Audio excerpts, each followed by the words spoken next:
बिस्मिल्लाहिर्रहमानिर्रहीम। बोलते कालम के साथ मैं आमिर जहान और मैं कहा करता हूँ कि भारत के बुरे दिन उसी वक्त शुरू हो गए थे जब इसने पिछले साल 2025 को मई में पाकिस्तान पर हमला किया था और उसका ऐसा ठोकर जवाब मिला था कि उसके बाद अब पाकिस्तान तो क्या दुनिया के छोटे छोटे ग्रुप और ग्रोह भी जो हैं इनसे नहीं डरते हैं और भारत को जगह जगह चैलेंजेस का सामना है। ईरान से इनको धक्के देकर निकाला गया और उसके बाद से ये यतीम हुए फिरते हैं। मैं इस बात को आप बिल्कुल मजाक ना समझिए। जब जिन दिनों में आपने हमस खुली थी और पाकिस्तान के जहाज़ जो हैं दनदनाते हुए और सीना चौड़ा करके निकल रहे थे, अभी भी बाबुल मंदब से हमारे जहाज़ जो हैं वो निकल रहे हैं मेरी इतलात के मुताबिक तेल बरदार, तो उनको कोई रोकने वाला नहीं था। लेकिन भारतीयों की शामत आई हुई थी। कौन सा प्रोजेक्टाइल है जो इनको नहीं लगा। अब एक नया जो है प्रोजेक्टाइल या ड्रोन कह लें या मिसाइल कह लें, उसने एक बड़ा बहरी जहाज़ जो है भारत का डुबो दिया है। खबर कंफर्म है, खबर आ भी गई है और ये जहाज़ डूब गया है। इस जहाज़ का नाम है जी फ़िज़ान नूर औलिया। ये भारत का जहाज़ था जिसका काम मिडल ईस्ट से जो है सामान लेकर भारत पहुंचाना और भारत से सामान लेकर मिडल ईस्ट पहुंचाना था और ये इसी बाबुल मंदब के इलाके से यमन के करीब से होकर गुज़र रहा था जब इसको एक अनजान एलियंस क्या कहें उसको जिसको कहते हैं अननोन प्रोजेक्टाइल, जिसका भी नाम नहीं रखा गया या किसी मुल्क पर इसका इल्ज़ाम नहीं थोपा गया, उसने हिट किया। इतना बुरी तरह से हिट किया कि इनके मलाहों को या इनके कैप्टन ऑफ द शिप को बचाने के लिए मैरीटाइम सिक्योरिटी को अलर्ट होना पड़ा और मुख्तलिफ रेस्क्यू कार्रवाइयों के दौरान 13 के 13, कोई 13 कह रहा है कोई 14 कह रहा है, लेकिन खैर चलें 13 हैं या 14 हैं, उनको बचा लिया गया। जहाज़ इस वक्त समंदर के अंदर चला गया है, यानी इतनी बुरी तरह ये निशाना बना था कि ये जहाज़ डूब गया है। ये जहाज़ जो है भारत का, इसके डूबने से आपको समझ आएगी कि भारत के लिए आने वाले दिनों में मज़ीद परेशानियाँ होंगी। भारत के लिए पहले से परेशानियाँ शुरू हैं कि भारतीय वो जो सस्ता और ब्लैक मार्केट में बिकने वाला तेल, ईरानी तेल था, वो इस्तेमाल कर रहे थे। उसके बदले में अपने टेक्नीशियंस और लोगों को ईरान से पैसा कमाने के लिए भेजा हुआ था। ये सारे के सारे जासूसी में मुलव्वस रहे। ये पाकिस्तान में भी ईरान के रास्ते जो हैं जासूसी के लिए आते रहे।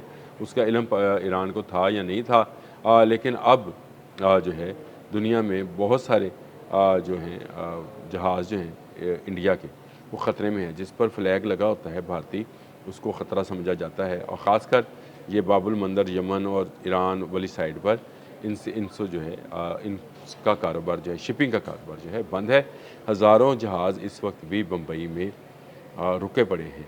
और आपको याद होगा कि जंग के बिल्कुल शुरू में, बल्कि जंग शुरू होने से एक दिन पहले मोदी गए इसराइल, फिर उसके बाद जंग शुरू हो गई। 26-27 को इनका दौरा था, 28 को जंग शुरू होती है और उसके चंद दिन के बाद इन्होंने एक ईरानी जहाज़ डुबोया था। भारतीयों ने अपनी बंदरगाह के अंदर, यानी अपनी समुद्री हदूद के अंदर, बंदरगाह कह रहा हूँ, समुद्री हदूद के अंदर एक ईरानी जहाज़ को निशाना बनवाया था और उसकी निशानदही की थी। ये जहाज़ जो है ये डूब गया था, उसका बदला अब लिया गया है। अननोन प्रोजेक्टाइल है, हमें क्या पता ईरान ने दिया है या हौसियों ने चलाया है, किसने चलाया किसने नहीं चलाया, लेकिन जो जहाज़ डूबा था उसका बदला अब यमन के करीब अल हदीदा से तकरीबन 30 नाटिकल माइल पर जो है इस जहाज़ को जो है एक मिसाइल या प्रोजेक्टाइल लगता है और ये जो है डूब जाता है। इसमें 13 इंडियन थे, एक यमनी था जी, यमन का भी एक बंदा इसमें शामिल था और इनको यमनी कोस्ट गार्ड ने जो है बचा लिया। अब तमाम तफसीलात जो हैं वो तो बाद में आएंगी कि इस जहाज़ पर क्या क्या लोडेड था, क्या नहीं था। लेकिन भारतीय वजारत खारजा ने कहा है कि हम इस हमले की शदीद मजम्मत करते हैं और यमनी हकाम के साथ मुकम्मल राब्ते में हैं। वज़ीर बंदरगाह और जहाज़रानी जो है बानिंदा सोनोवाल इस हमले के बाद वापसी की तस्दीक की और खत्े में इंडियन मलाहों की सलामती को यकीनी बनाने के अहकाम जारी किए। कैसे? देखें, भारत इस खत्े में उसी तरह से एक दहशतगर्द मुल्क है जिस तरह से इसराइल एक दहशतगर्द मुल्क है। इसराइल जिस तरह से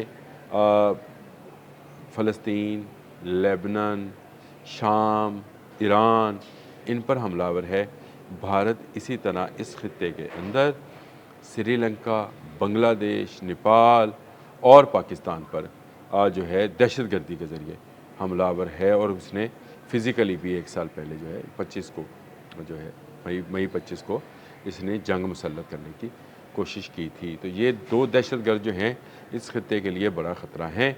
अब ये कैसे हिफाजत करेंगे, क्योंकि बड़ा वाज़िया जो है ऐलान है ये वाला कि आपने हमस तो दूर बाबुल मंदब से भी नहीं गुज़र सकते हैं। भारतीय जहाज़रानी जो है उसके वज़ीर ने ज़रूर ये बात कही है कि इसको यकीनी बनाया जाएगा, लेकिन कैसे? मेरा सवाल अगला ये था कि कैसे?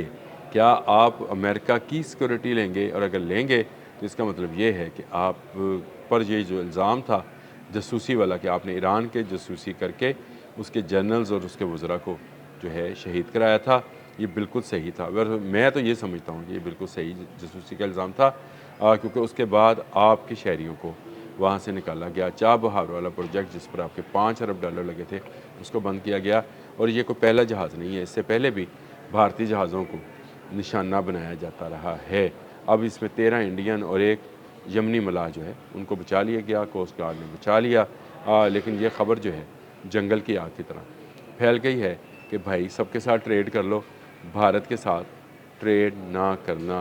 हर वो जहाज़ जिस पर भारतीय फ्लैग या झंडा जो है लहरा रहा होगा, गर्क कर दिया जाएगा। और ये गर्काबी जो है आपको नज़र आ गई यमन से, यमन के अल हदीदा जजीरा से 13 नॉटिकल माइल के ऊपर इसको एक मिसाइल लगता है, और ये जहाज़ जो है हमेशा हमेशा के लिए गहरे पानियों की नज़र हो जाता है। और इसमें ज़रूर मलाहों को बचा लिया गया।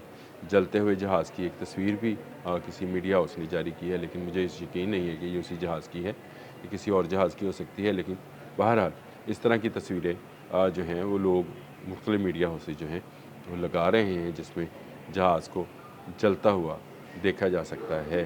तमाम इंटरनेशनल मीडिया हाउसेज जो हैं इस स्टोरी को जो है बता रहे हैं, और इसमें साथ साथ ये प्रोपोगेट भी हो रहा है कि भारतीय शिपिंग कंपनीज़ जो हैं वो दिवालियापन का शिकार हो रही हैं, क्योंकि उनकी बड़ी ट्रेड जो थी वो मिडल ईस्ट में थी। यहाँ पर वो खुराक, अद्वियात और मुख्तलिफ़ चीज़ें जो हैं पहुँचाया करते थे, और यहाँ से तेल और गैस और खाद जो है ले जाया करते थे। लेकिन पहले आपने हमस बंद हुई, अब बाबुल मंदब बंद हुई है, तो भारतीयों का नातका बंद होता चला जा रहा है। गैस की वहाँ लाइनें हैं, अनकरीब वहाँ पर पेट्रोल की राशन बंदी भी आपको नज़र आएगी। भारतीय जहाँ होंगे इनको जो है मारा जाएगा, क्योंकि कभी सांप और दहशतगर्द को छोड़ा नहीं जाता। अब तक के लिए इतना ही। अल्लाह हाफ़िज़।